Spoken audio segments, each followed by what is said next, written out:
This is Plant-Based Briefing. Are egg prices ruining your breakfast? You should be eating oatmeal instead anyway, by Charlotte Pointing at vegnews.com. And I'm Marian Erickson. This is the Plant-Based Podcast, where I curate a variety of articles on plant-based and vegan living, get permission, and narrate them to you here in about 10 minutes or less every weekday. And I'm pleased to have permission from Veg News to share their content. So now let's get to today's Plant-Based Briefing. Are egg prices ruining your breakfast? You should be eating oatmeal instead anyway, by Charlotte Pointing at vegnews.com. Eggs keep rising in price as bird flu spreads, but there are plenty more affordable and more nutritious alternatives instead. Egg prices have been on the rise for a while now. At the end of 2024, on average, a dozen eggs had exceeded $4, which is almost double the price of 2022 when they were just over $2 a pack. And it's getting worse. Research suggests that 2025 is going to see another egg price increase of 20%. Not to be the bearer of bad news, but we're in this for a while, Emily Metz, president and CEO of the American Egg Board, told CNN recently. But why are costs rising so much? It turns out the answer might put you off eggs for life. Here's more about how an infectious disease is interfering with egg prices, plus a few ideas for nutritious, tasty plant-based foods you might want to eat for breakfast instead. Why are egg prices so high right now? There are a few reasons why egg prices are soaring. Generally, across the food industry, inflation is causing prices to rise. Per the U.S. Department of Agriculture, food costs are expected to increase by 2.2% over the course of 2025. The worst increases will be seen in restaurants, where menu prices are expected to soar by 2.6%. But the egg industry isn't just battling inflation, it's also dealing with disease. Bird flu has been spreading in the food industry since 2021, and it's showing no signs of letting up anytime soon. In just the last quarter, more than 20 million egg-laying hens have died from the disease in the U.S. alone. It is this mass culling of infected birds that has led to decreased egg output, which has contributed significantly to skyrocketing prices. Bird flu has also spread to cats and cattle, and some experts are concerned it could spread between humans in the future. But right now that hasn't happened, although some humans have contracted it from animals. But animal agriculture in general is a real disease risk, according to the World Health Organization. Around 60% of emerging infectious diseases are zoonotic, which means they originated in animals. As well as bird flu, swine flu is an example of a disease that's been spreading through farmed animals, in this case pigs. What to eat for breakfast instead of eggs? 5 healthy foods to try. There's no evidence to suggest that anyone can contract bird flu from eating eggs, but if you don't want to spend the extra dollars, there are many other nutritious plant-based foods you can enjoy for breakfast instead. Check out some of our favorites below. 1. Oatmeal.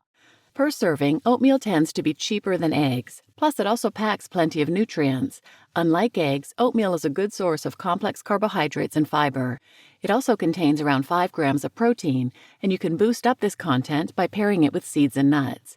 Try it in this recipe, vegan baked berry oatmeal with walnuts, linked here. Number 2, tofu scramble.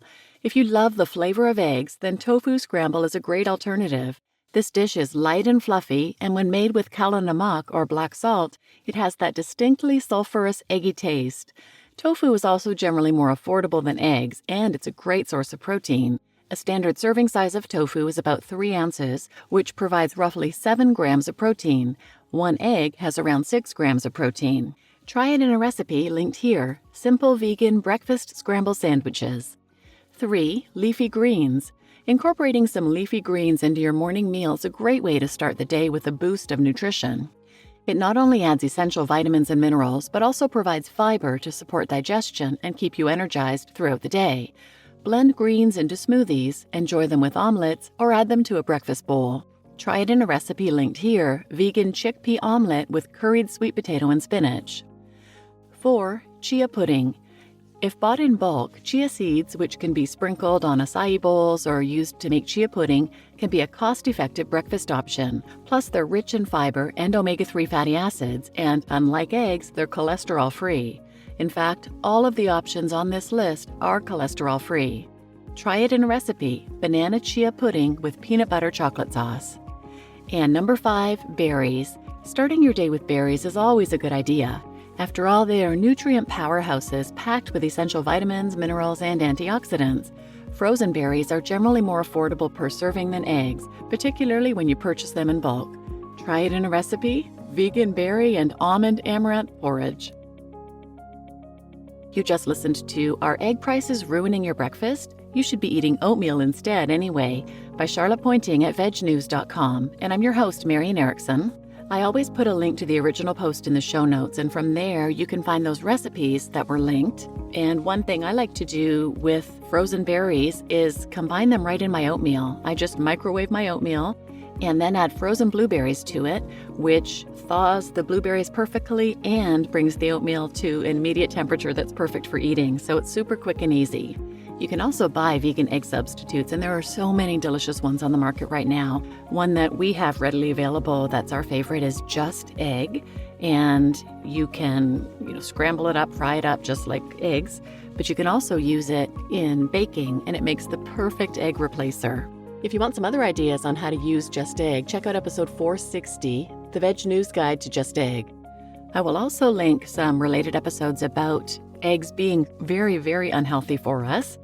544, Eat as Little Dietary Cholesterol as Possible by Dr. Michael Greger at nutritionfacts.org. 435, Does Dietary Cholesterol in Eggs Raise Blood Cholesterol? 335, Why Vegan Eggs Are Healthier for You and the Planet. 247, How Eggs Can Impact Body Odor.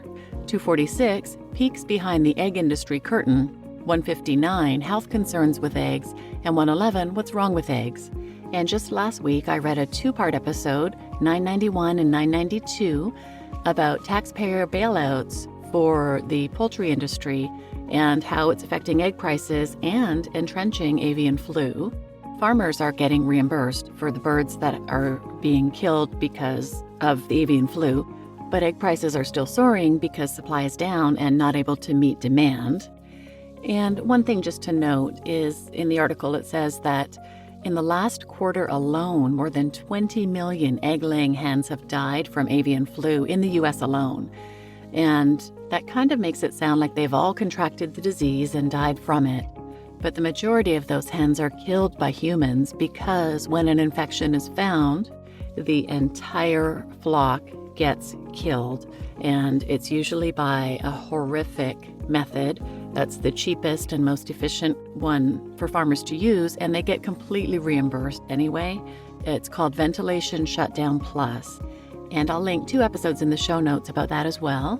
476, Censorship Concerns and Veterinary Profession Should Not Condone Killing Animals by Heat Stroke or VSD+. And 393, The Use of Chickens in Agricultural Research, An Eye-Opening Look at Unspeakable Cruelty.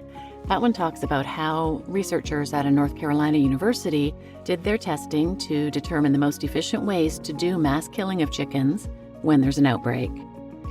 So feel free to check those out, and please share this episode with anyone who might benefit, and thanks for listening.